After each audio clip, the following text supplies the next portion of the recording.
Hello, this is Matthew Robert Payne, and this is chapter 9 in Prophetic Evangelism Made Simple.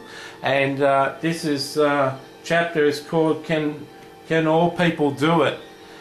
Can all people do prophetic evangelism? Is it possible that you could do prophetic evangelism? Yes, it is possible. First of all, one requirement that you would need is to be able to hear from God, and later on in this book I'll have an impartation of the gift of prophecy. So open up your spiritual ears so you can hear, and I'll give you opportunity to prophesy over me, and encourage you to prophesy over friends and family and people in your church, so that you're experienced in the gift of prophecy, and then it's just a matter of listening to the Holy Spirit and stepping out. So I have been with a number of people and been within their company, and they've known I've prophetically stepped out, and I'm a prophetic evangelist, and they've known that, and I've had people that were friends of mine step out in prophetic evangelism whilst they've been my friends, and so I've sort of imparted a little bit of my calling onto them. And so I believe it's totally possible for any Christian that's got a relationship with Jesus Christ, that wants to bring a message to the world, can walk in prophetic evangelism. I think the number one attribute, number one thing that would qualify you to walk in prophetic evangelism is the ability to love the people of the world.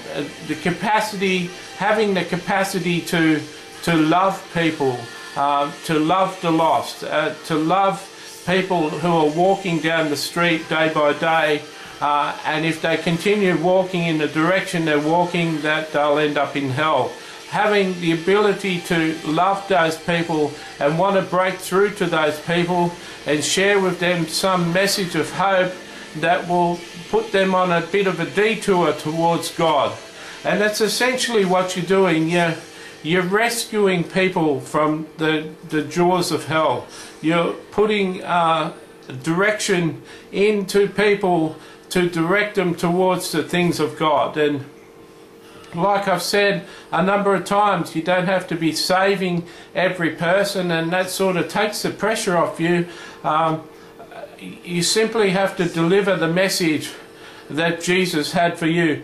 For instance, when a new theology comes into your realm of teaching, when someone starts presenting a new theology to you, or a new way of thinking about the Bible, about certain verses, not all the time do we accept it straight away. Sometimes it takes book after book and teacher after teacher for us to accept a new teaching into our lives and assimilate that new teaching into our belief system, and start to act and carry out our lives according to that new theology and according to that new teaching. So too is the prophetic word just a stepping stone for a non-Christian to come closer to Christ. You can bet that nearly every person, or most every person that you give a prophetic word to, will have someone, a cousin, an auntie, or an uncle, or a mother or a grandmother, praying for them, praying for their salvation. And you coming alongside them, giving them a prophetic word, is an answer to that prayer. You're an answer to someone else's prayers, where you come alongside a person and give them a message of hope about their lives and about their futures. And so you really need to have love in your heart. So many times it's scary to give a prophetic word to a total stranger. There's a sense of trepidation that you have to walk up to a total stranger and and sort of interrupt the conversation and have not only the person listen to it, but the person that they're talking to, or the group of people that they're talking to, stop and listen to what you've got to say. It takes holy boldness, and it takes a strength of character to be able to do that. But that strength of character and that holy boldness comes from the love that you have and the compassion that you have on other people. Truly, love conquers all fear. Love breaks through all the fears of man, and breaks through the fears of Satan, and breaks through all the fears that would stop you from giving a prophetic word. It really is the supreme act of kindness, the supreme act of love, is to be able to walk up to a total stranger and give them a message of hope direct from God's heart to them. So what qualifies you? Can all people do it? Yes, even you can do it. All it takes is love and compassion for the brokenhearted. Do you love people? Have you got a natural tendency to love people, or are you someone who really doesn't care about people deciding for themselves that they don't like Christ? And are you a person that doesn't care for people who are going to hell? Or do you love people? Do you have an honest desire to evangelize people and bring people into the kingdom?